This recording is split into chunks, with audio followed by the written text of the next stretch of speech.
Благодаря Ви, господин председател. Уважаеми колеги, уважаеми господин заместник министър-председател, господин министър! Аз наистина съм впечатлен, че само няколко дни след задаване на моя въпрос Вие се явявате, за да отговорите и да изпълните конституционните си задължения. Прави ми впечатление, че сте активен, доста делови, вършите си работата с хъс, но моят въпрос е свързан с европейските фондове и в частност с инвестициите в Врачанска област, откъдето аз съм избран за народен представител. Преди да развия обаче въпроса си, бих желал да Ви кажа, че за съжаление моите избиратели и всички граждани и жители на Врачанска област не усещат подкрепата, финансовата подкрепа от европейските фондове, така както би следвало да бъде. Но по същество, господин заместник министър-председател, Фонд „Солидарност” е един от европейските фондове, който е в помощ на регионите, които са в бедствена ситуация и по които Европейският съюз подпомага бедстващите райони. През изминалата 2014 година в България се случиха няколко природни бедствия. Наводнения, които нанесоха значителни материални, а за съжаление и човешки жертви. Едни от най-пострадалите области от наводнения през миналата година бяха общините Враца, Бяла Слатина и Мизия. В тази връзка моят въпрос към Вас е: какви средства е получила България по Фонд „Солидарност” или други европейски фондове, които са насочени и се използват за подобряване на инфраструктурата и сградния фонд на територията на общините Враца, Бяла Слатина и най-вече, господин заместник министър-председател, община Мизия? Благодаря, господин Хайтов. Заповядайте, господин Дончев, за Вашия отговор.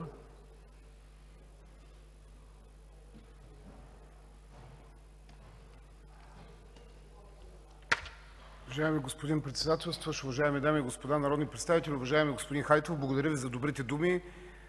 Редно е да отбележа, че те са много по-тежък товар и отговорност, отколкото всеки упрек, казвам в тази зала. За да не губя малкото време, което имаме с общи приказки, ще започна с максимална конкретика. Предполагам, знаете, че съгласно регламента, за да се получи помощ от Европейския фонд „Солидарност”, държавата трябва да подаде заявление за подпомагане в срок от 12 седмици от настъпването на бедствието. За да избегнем неясноти и други уточняващи въпроси, е редно да уточня още няколко неща. На първо място, като допустимо за финансиране е бедствие, което, ако е в национални мащаби, т.е. е голямо, надхвърля 0,6% от брутния национален доход на съответната държава.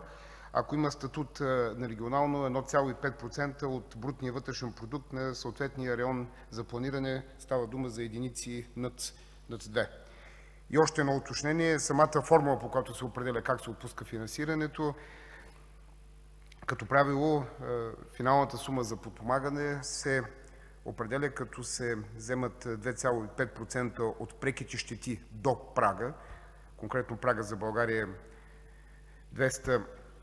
232 милиона, 2,5% от преките щети до прага и 6% от преките щети над прага.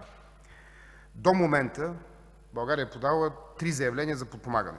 Едното за голямо бедствие за наводненията от юни 2014 година, едно за регионално бедствие за наводнението в Мизия от август месец 2014 и трето заявление във връзка с бедствието от края на януари и началото на февруари месец 2015 година на територията на цялата страна.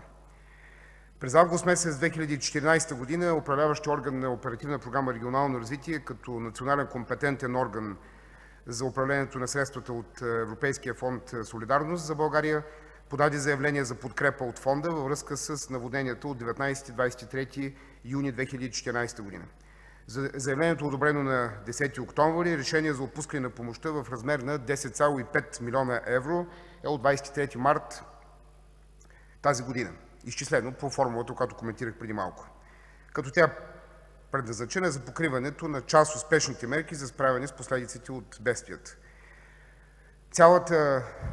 Цялата стойност на преките щети е изчислена на 311 милиона и 300 хиляди евро. Междувременно в края на миналата година, на 22 декември, Министерският съвет прие национална методика за разпределение на средствата от Фонда „Солидарност”. През месец май 2015 година бяха публикувани изисквания за кандидатстване по схемата за предоставяне на безвъзмездна финансова помощ. До момента са се отзовали 23 институции, които са подали заявления до самия праг, т.е. за 18,9 милиона лева.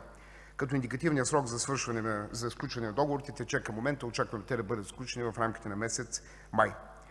Второто заявление за подпомагане със средства от Фонд „Солидарност” е свързано с щетите от бедствията, настъпили в периода юли-август месец 2014 на територията на Северозападен регион. Размерът на декларираните щети, така са изчислени, е 77,5 милиона евро. Като на 9 април тази година Европейската комисия прие решение за отпускане на помощ в размер на 1 милион 983 хиляди евро, които да бъдат използвани за възстановяване на щетите от бедствието. На 24 април България подаде и трето заявление за мобилизиране на Фонд „Солидарност” във връзка с бедствията, настъпили на територията на цялата страна в периода 30 януари – 4 февруари. Общият размер на декларираните щети възлиза на 243 милиона евро, което надвишава прага за голямо бедствие. В момента следва процедура по оценка на заявлението, след което ще бъде взето решение от Европейската комисия относно допустимостта и размера на помощта. Аз разчитам, че цялата документация е оформена изрядно и България ще има възможност да получи финансиране по третото заявление. Позволете ми в заключение да отбележа, че Европейския фонд „Солидарност” има за цел да подпомага пострадалите държави членки, но той в никакъв случай не вкарва Европейската комисия в ролята на застрахователно дружество.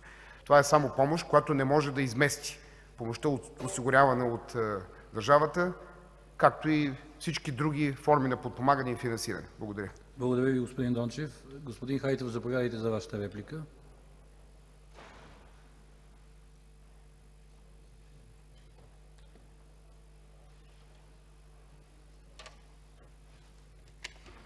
Аз ще бъда кратък, господин председател, господин заместник министър-председател.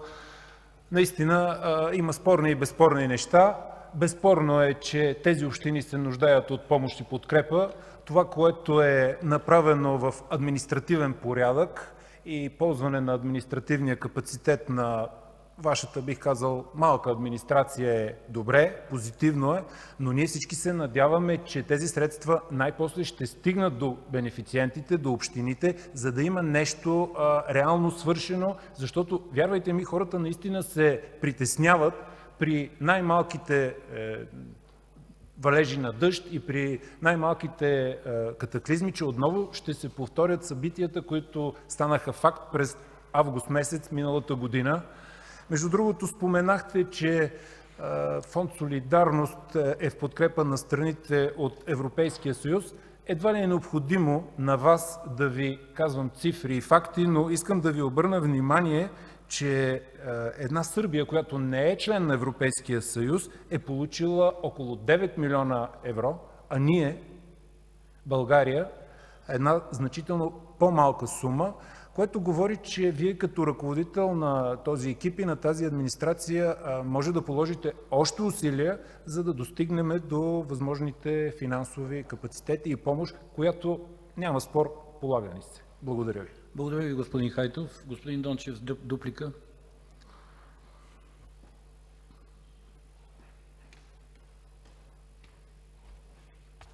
Уважаеми господин Хайтов, само няколко прагматични уточнения. Позволете ми да повторя, че финансирането от Фонда „Солидарност” няма как да измести всички останали форми на подкрепа. Редно е да поставя отново въпроса, особено когато коментираме частните жилища, че публичното финансиране далеч не е най-добрият и далеч не е единствения вариант за подпомагане на собствениците. Наскоро беше разработен механизъм от страна на държавата за подпомагане на пострадали собственици, но основната формула си остава застраховането. Още няколко уточнения. Пряко отговорно, както коментирах, ведомство е Министерството на регионалното развитие и благоустройството. Видно от сроковете, които коментирах преди малко, там се работи на максимални обороти. И още едно уточнение, когато коментираме Сърбия, поради специфичния си статут, нашата съседка също има право на подпомагане от Фонда „Солидарност”, но когато коментираме получената от съседна Сърбия помощ, нека да уточня, че ако България, примерно по отношение на първото заявление, е декларирала преки щети от порядъка на 311 милиона, Съседна Сърбия е декларирала щети от над 1 милиард и 100 милиона. И на това се дължи по-големия обем подпомагане.